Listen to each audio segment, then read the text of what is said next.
Hello, everyone, and welcome back to Mind Over Fate. My name is HJ Sanli, and in the last episode, I told you a bit about who am I, and my story, my journey, my mindset, and my life. In this episode, I want to talk about the pillars of my philosophy, what made my philosophy happen, how it came to be. These are the rules I live by to this day, the foundation of everything I do, everything I use in my business, my mindset, and even my book, in the book that I wrote, obviously.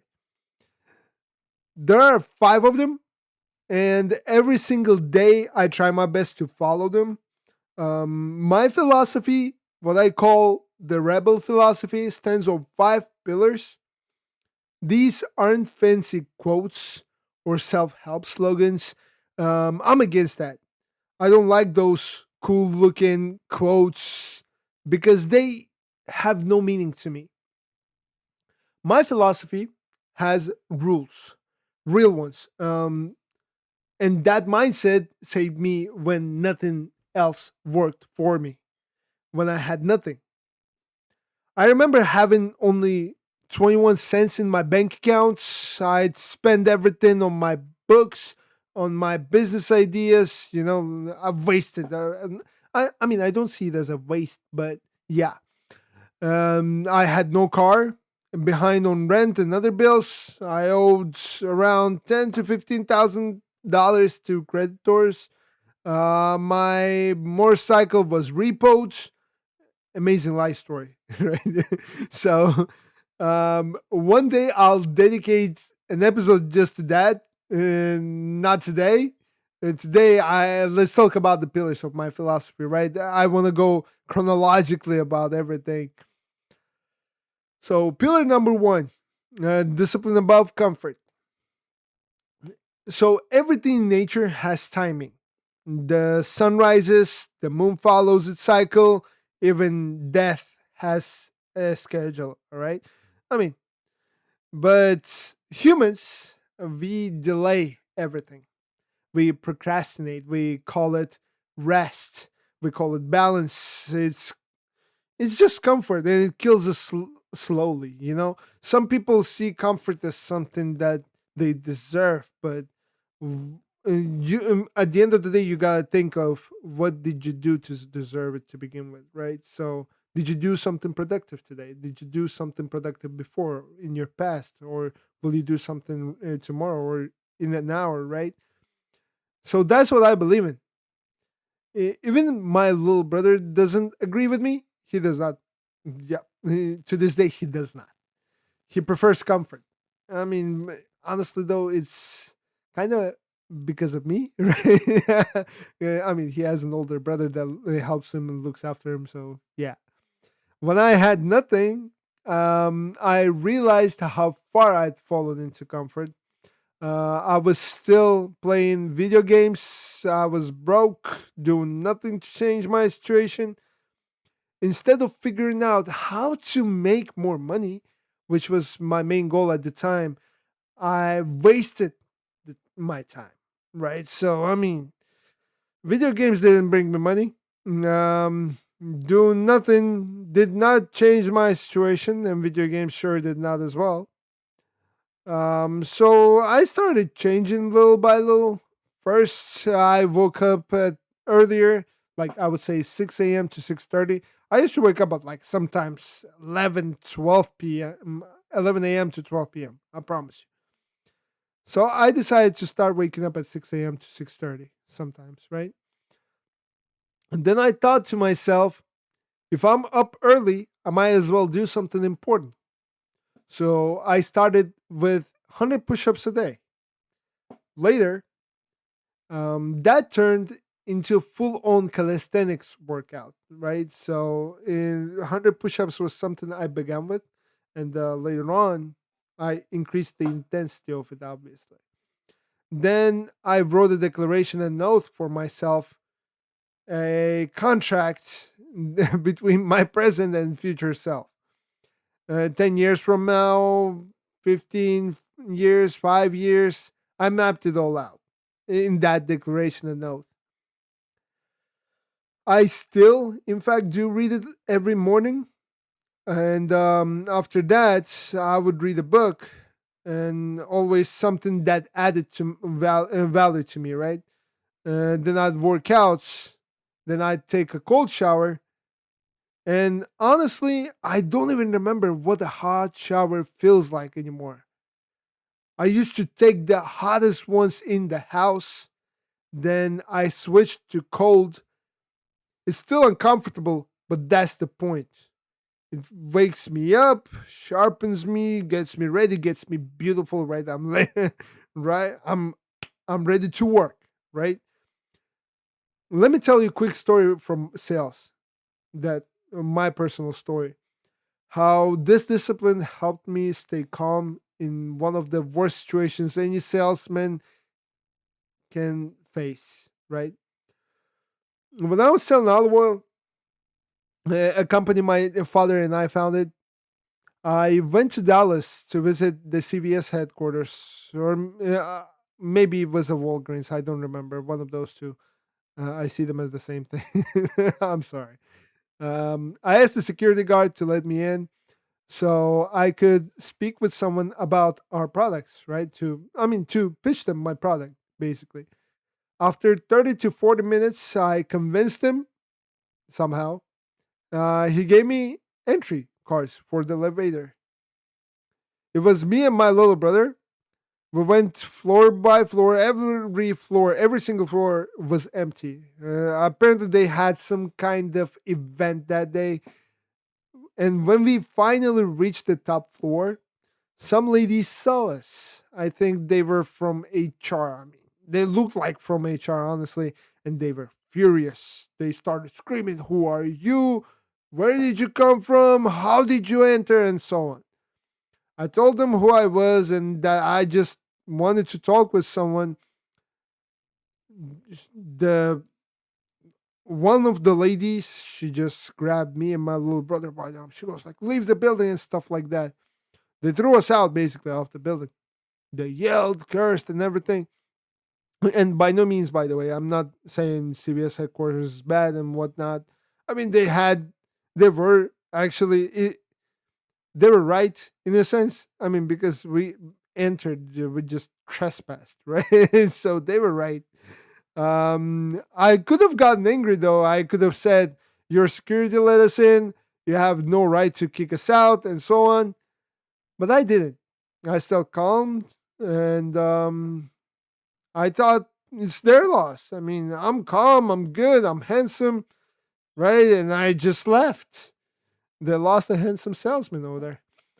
Later, I found another way to contact them anyway, so it was not a big loss. And that's what I mean. Discipline isn't just physical, it's emotional, it's mental control. It keeps you from acting rashly or aggressively, right? Discipline doesn't feel good. Let's be honest, it does not. But comfort doesn't build kings either. So discipline does. If you want to rule your life, your empire, you need discipline. So I would like to leave it at that. Let's go to second pillar, pillar number 2. Judge yourself harder than the world ever will. I know this sounds crazy, but hear me out. This one hurts people's feelings a lot, and that's exactly why it works, honestly. I judge myself more than anyone ever could. Before I started doing that, my dad, my grandparents, and my stepmom, they all told me to find a job, work on myself, improve. And when I finally started judging myself, their words stopped hurting because I was already fixing the problems they pointed out. Their judgment lost its power, right? It might be emotionally tough at first, but trust me, it works. Every night before bed, I ask myself, did I do enough today? And I still do ask that question to myself. If the answer is yes, that means no, I didn't. Because if I truly gave everything, I'd be tired to even ask that question. I would fall asleep. I would be dead in the bed. Most people wait for the world's judgment. I pass my own verdict every night. Your brain punishes you instantly. The world does it later.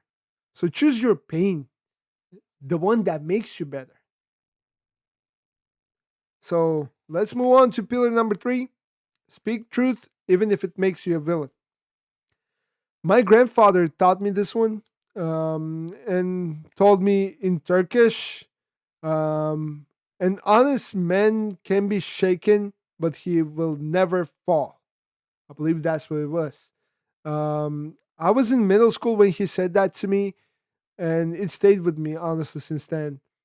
You see, my mother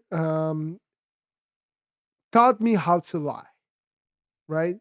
What she called it white lies. Basically, she'd say, "Let's not tell your dad. If he asks, we'll tell him a small white lie." Right?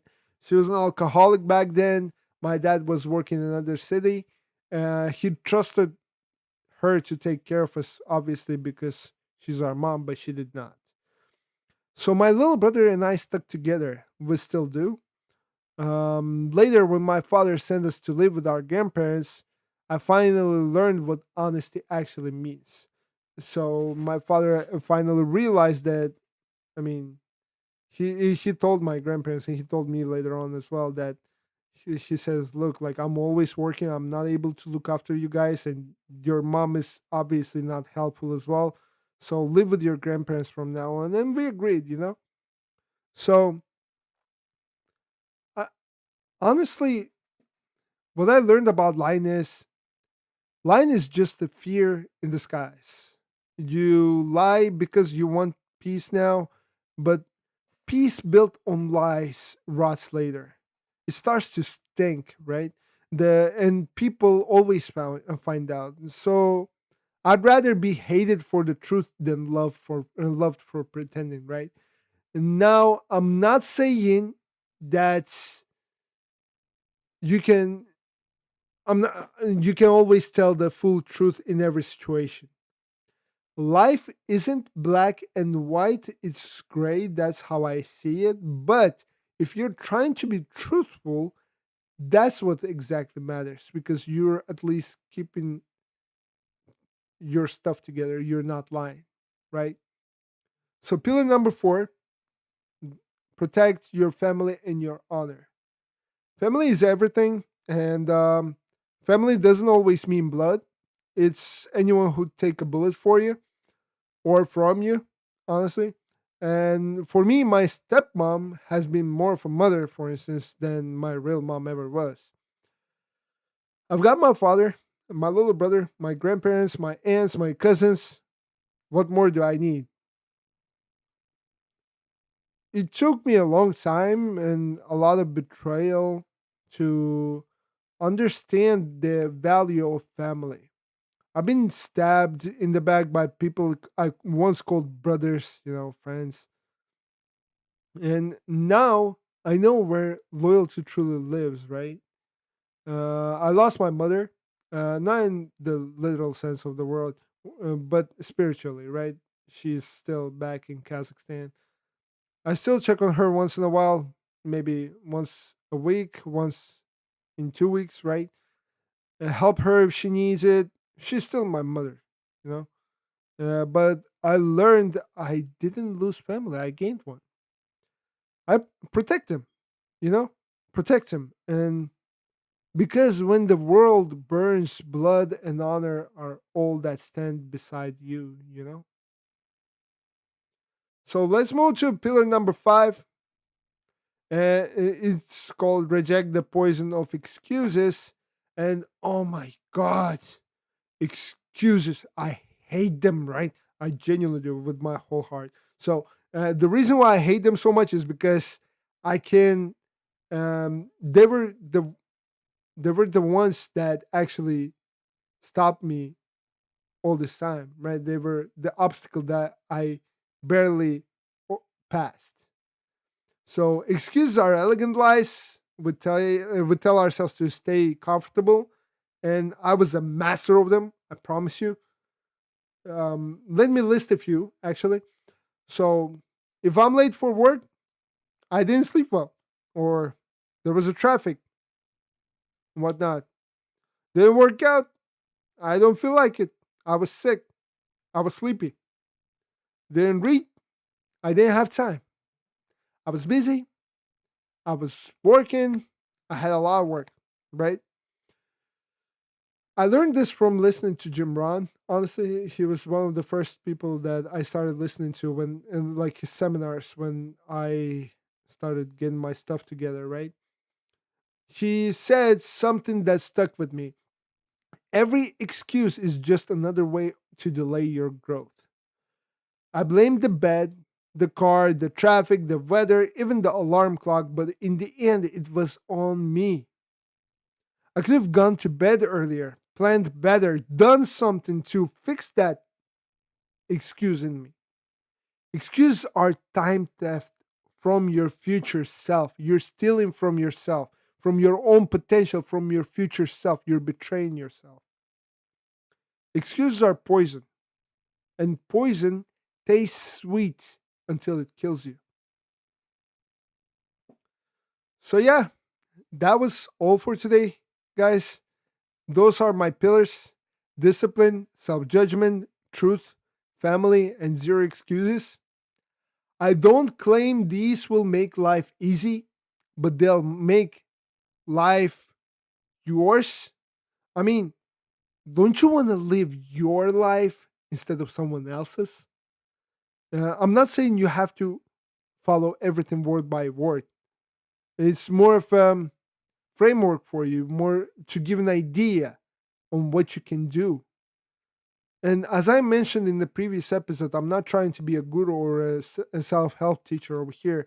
I'm just trying to give you guys an idea on what you can do.